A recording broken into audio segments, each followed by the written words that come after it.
राधे राधे बच्चों, कैसे हो आप सभी लोग। आज हम क्लास 10th का सामाजिक विज्ञान जो परीक्षा में महत्वपूर्ण प्रश्न आने वाले हैं उनके बारे में पढ़ने जा रहे हैं। देखते हैं उन प्रश्नों को। कहता है, आधुनिक लोकतांत्रिक युग में सत्ता की साझेदारी के अलग अलग तरीके क्या हैं।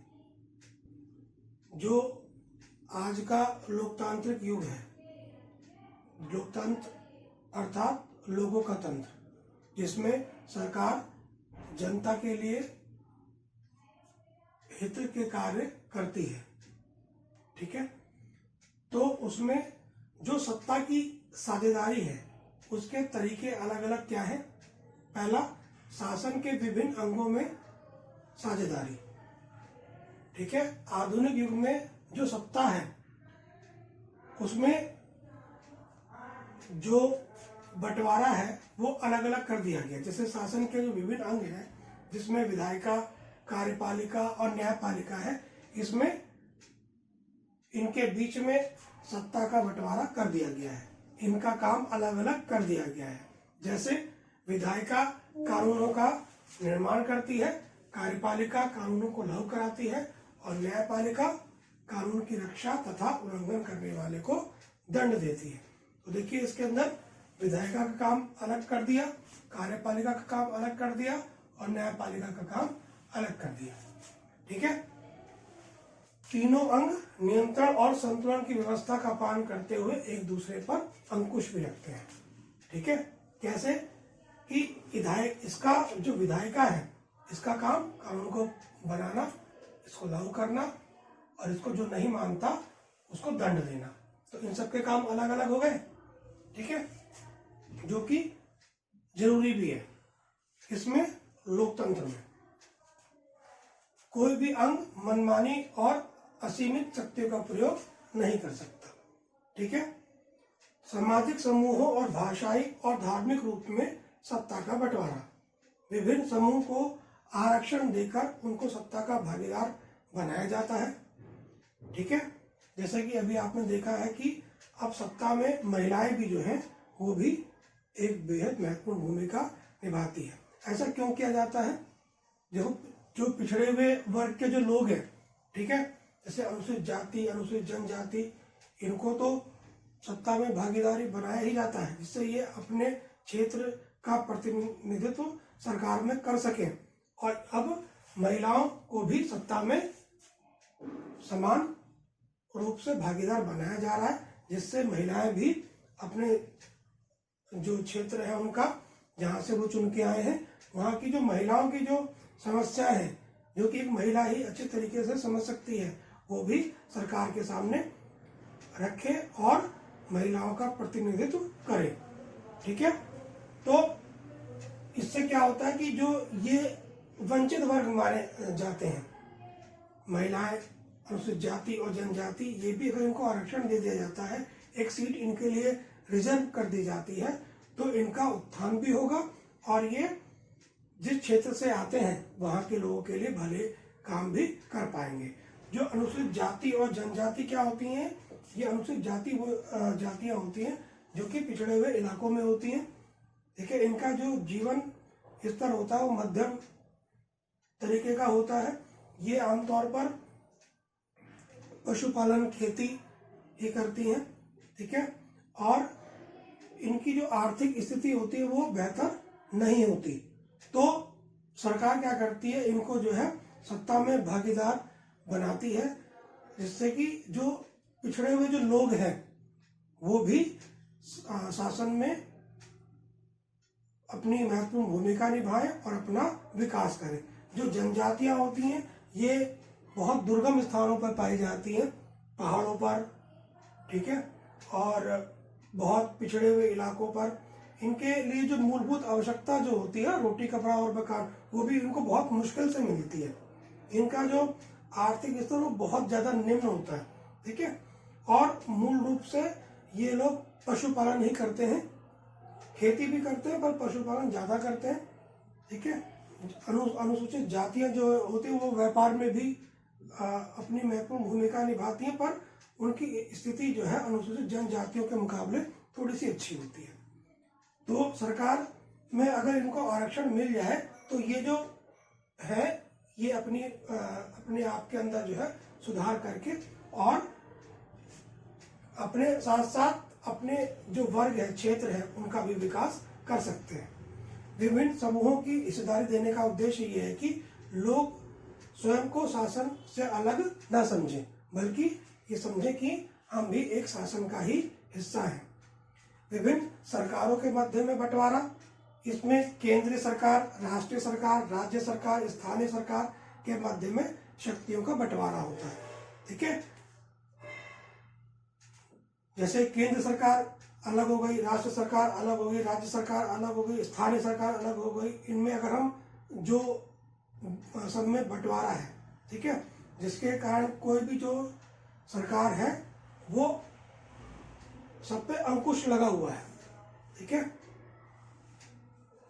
और कोई भी मनमाना व्यवहार नहीं कर सकती, क्योंकि उनको पता है कि अगर हम अपने मनमाने व्यवहार से ही चलेंगे और जनता की हितों के लिए कोई ध्यान नहीं देंगे तो अगले आने वाले 5 साल में फिर जनता उन्हें उनके स्थान से, उनकी सत्ता से हटा सकती है। दबाव समूह और आंदोलन करके शासन को प्रभावित करना। अब देखो क्या कहते हैं कि जो ये दबाव समूह है, समूह 2, हित समूह और दबाव समूह, ये भी जो है एक सत्ता की साझेदारी में भी अपनी बेहद महत्वपूर्ण भूमिका निभाते हैं। प्रजातांत्रिक देश में विभिन्न दबाव समूह और आंदोलनों के द्वारा सरकार पर दबाव डालकर अपने हितों के लिए नीतियों का निर्माण ये लोग कराते हैं। व्यापारिक, उद्योगपति, किसान और औद्योगिक मजदूर के विभिन्न संगठन इसके उदाहरण हैं। अब ये दबाव समूह क्या होता है, तो इस तरह के जो समूह है वो 2 प्रकार के होते हैं, हित समूह और दबाव समूह। हित समूह क्या होता है तुम्हारा, जब एक ही सोच और विचार के व्यक्ति संगठित होकर अपने हित के लिए कार्य करते हैं तो वह हित समूह कहलाते हैं। दबाव समूह, जब एक ही सोच और विचार के व्यक्ति संगठित होकर अपने हित के लिए सरकार पर दबाव डालते हैं और ये प्रयास करते हैं आंदोलन करके, हड़ताल करके कि वह सरकार से अपनी बातें मनवाएं और अपने हित के लिए कानून का निर्माण करवाएं, तो वो क्या होता है, दबाव समूह होता है। तो ऐसी स्थिति में जो ये विभिन्न वर्ग हैं, व्यापारी हो गया, उद्योगपति हो गया, किसान हो गया, औद्योगिक मजदूर हो गए, ये सब जो है सरकार पर दबाव डालकर, हड़ताल करके, ठीक है, अपने हित के लिए सरकार से कानूनों का निर्माण करवाते हैं। तो इस प्रकार से आधुनिक लोकतांत्रिक युग में सत्ता की साझेदारी के लिए ये विभिन्न तरीके बताए गए हैं। ठीक है, क्वेश्चन और हम देख लेते हैं। प्रत्यक्ष लोकतंत्र और परोक्ष लोकतंत्र, जिसको हम अप्रत्यक्ष लोकतंत्र भी बोलते हैं, उसमें अंतर स्पष्ट करना है। तो ये पेपर में आपका प्रत्यक्ष लोकतंत्र और अप्रत्यक्ष लोकतंत्र में अंतर स्पष्ट करो, इस तरीके से भी आ सकता है, या प्रत्यक्ष लोकतंत्र और परोक्ष लोकतंत्र में अंतर स्पष्ट करो, इस तरीके से भी आ सकता है। दोनों का मतलब एक ही है। तो प्रत्यक्ष लोकतंत्र, पहले हम बात करते हैं लोकतंत्र क्या होता है। तो लोकतंत्र जो होता है ना, वो जिसमें जो प्रमुख स्थान है वो जनता का होता है। इसमें जनता ही सर्वोच्च है लोकतंत्र में, और जनता के द्वारा जो चुने हुए प्रतिनिधि होते हैं, जनता उनके द्वारा शासन चलाती है। तो प्रत्यक्ष लोकतंत्र में स्वयं नागरिक ही कानून बनाते हैं। उदाहरण के तौर पर स्विट्जरलैंड अथवा प्राचीन यूनान में एथेंस नगर राज्य इसका अच्छा उदाहरण है। जबकि परोक्ष लोकतंत्र में नागरिकों के चुने हुए प्रतिनिधि कानून बनाते हैं। भारत और अमेरिका इसका उदाहरण है। ठीक है, प्रत्यक्ष लोकतंत्र में जनता और सरकार के मध्य कोई अंतर नहीं होता। परोक्ष लोकतंत्र में या अप्रत्यक्ष लोकतंत्र में जनता के प्रतिनिधि सरकार का निर्माण करते हैं। ठीक है, यानी जनता के द्वारा जो प्रतिनिधि चुने जाते हैं वही सरकार बनाते हैं।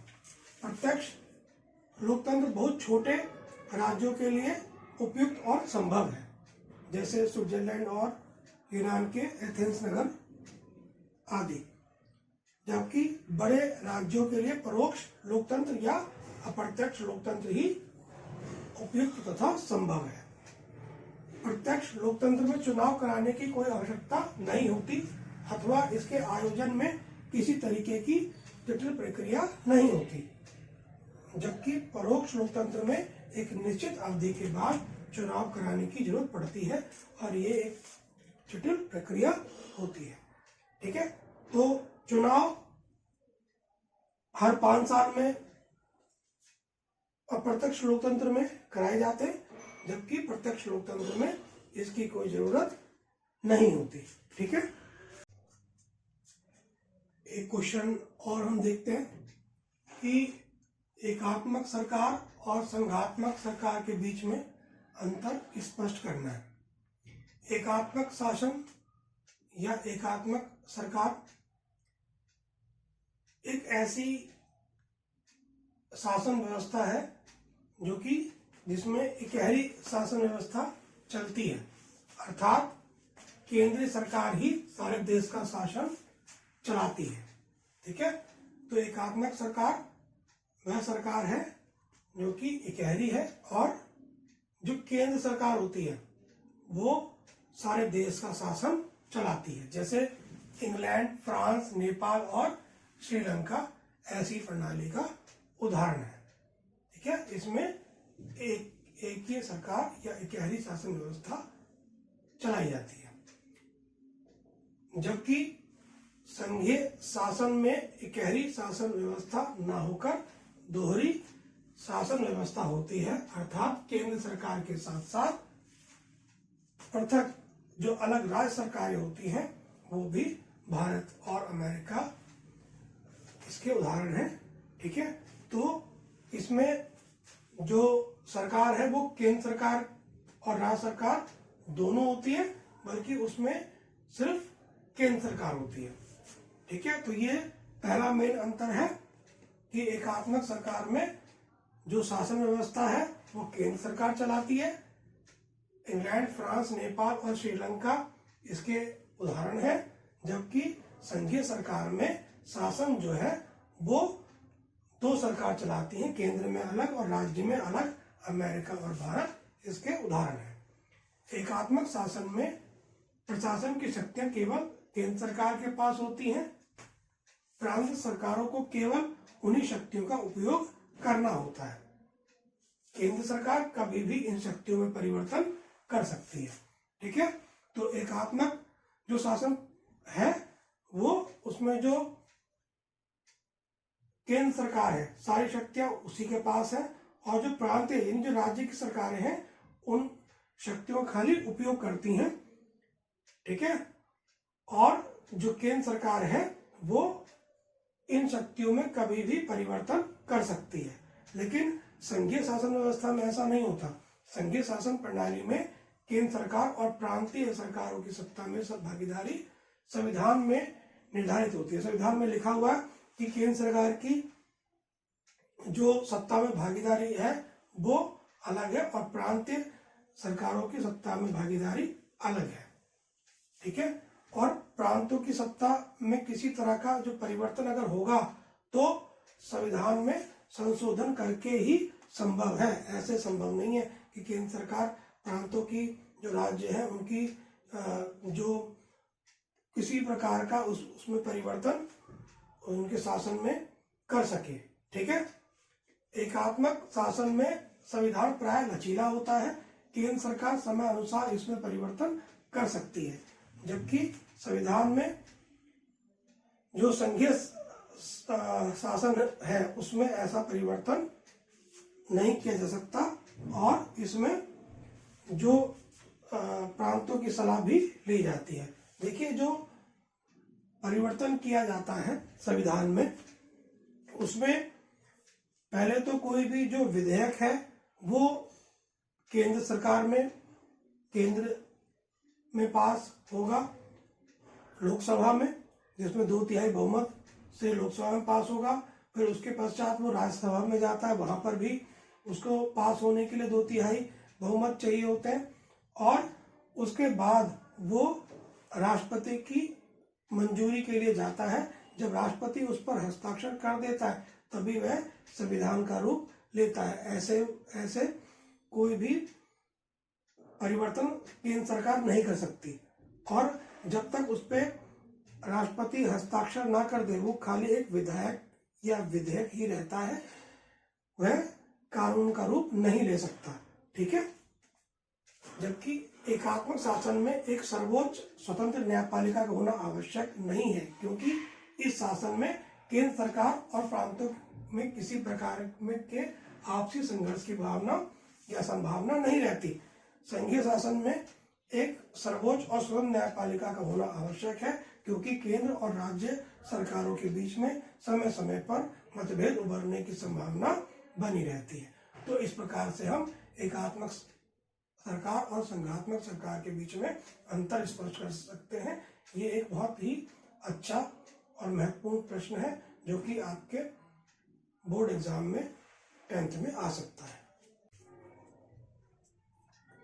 एक क्वेश्चन है जो कि इम्पोर्टेंट भी है और ये क्वेश्चन पेपर में भी आ चुका है पहले, कि सिद्ध करें कि भारत में किस प्रकार से संघात्मक सरकार है। ठीक है। कहता है कि सिद्ध करना है कि भारत में किस प्रकार से संघात्मक सरकार है। संघात्मक सरकार मतलब एकात्मक नहीं, द्वयात्मक नहीं, बल्कि बहुत सारी।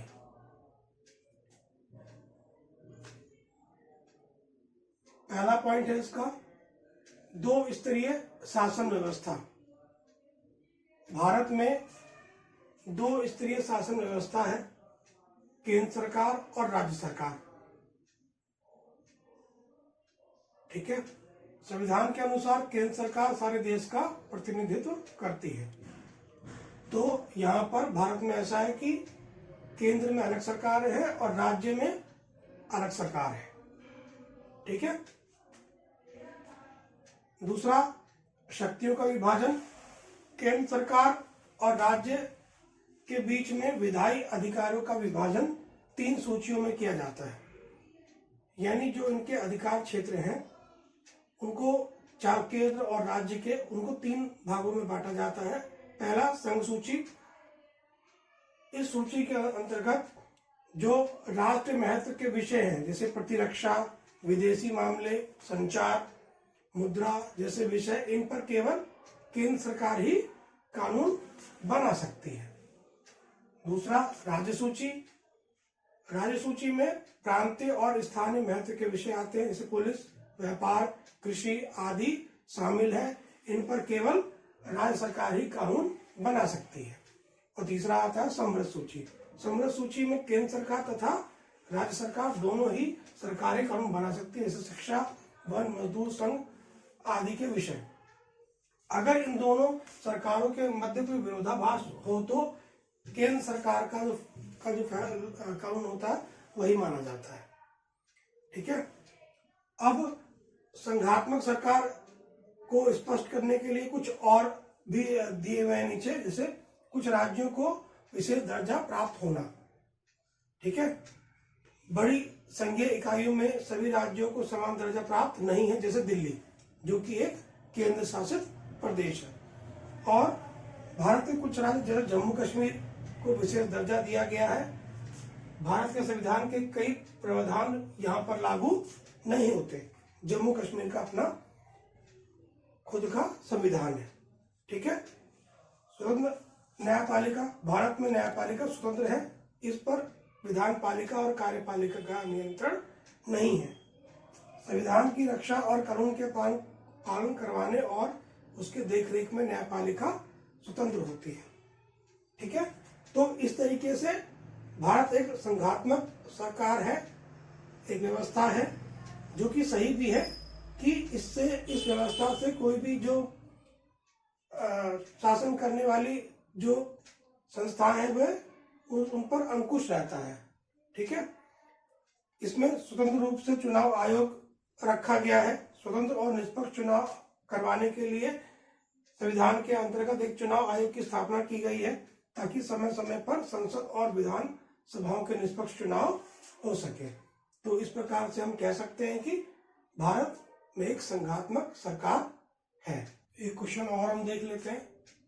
भारत में स्त्रियों के साथ भेदभावपूर्ण व्यवहार किया जाता है, इस कथन की पुष्टि करें। अच्छा क्वेश्चन है, देखते हैं। वैसे तो आज भारत में जो भारत की राष्ट्रपति है वही एक स्त्री हैं और भारत की बेटियां कई ऊंचे पदों पर भी हैं, परंतु फिर भी स्त्रियों का एक ऐसा तबका आज भी मौजूद है जो कि अनेक प्रकार के भेदभाव से ग्रसित है और उनके साथ जो भेदभाव किया जा रहा है, क्योंकि आज भी हमें कहीं ना कहीं समाचार पत्रों में, टीवी पर देखने को मिलता है। इसमें भी इस प्रश्न के माध्यम से भी यही पूछा गया है और इसको हम स्पष्ट करते हैं कि किस प्रकार से आज भी भारत की बेटियों के साथ, स्त्रियों के साथ हर एक जगह भेदभाव किया जा रहा है। पहला, साक्षरता।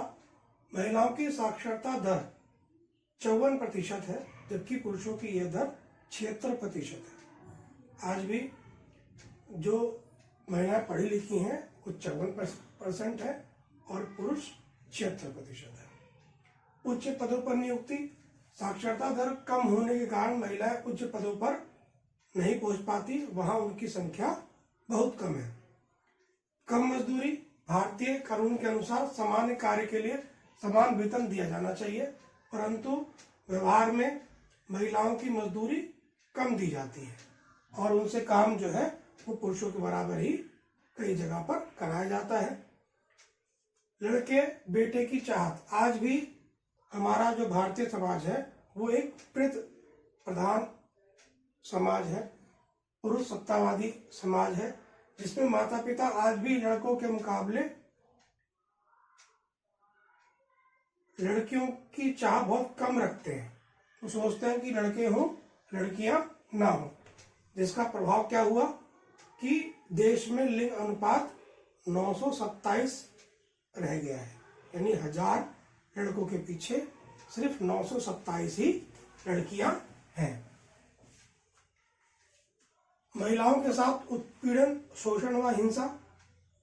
महिलाओं के साथ उत्पीड़न और शोषण तथा हिंसा के समाचार आज भी प्रतिदिन टीवी और समाचार पत्रों में आते हैं। इस प्रकार उनका जीवन आज भी सुरक्षित नहीं है, जैसा कि आप लोग रोज टीवी, समाचार पत्र के माध्यम से पढ़ते और सुनते ही हैं। राजनीति में भी भागीदारी। स्वतंत्रता के इतने समय बाद भी राजनीति में महिलाओं की भागीदारी बहुत कम है। राजनीतिक दल अभी भी महिलाओं के अनुपात के हिसाब से चुनाव में उम्मीदवार उनको नहीं बनाते, इसलिए लोकसभा में महिलाओं की 10% से भी कम संख्या है।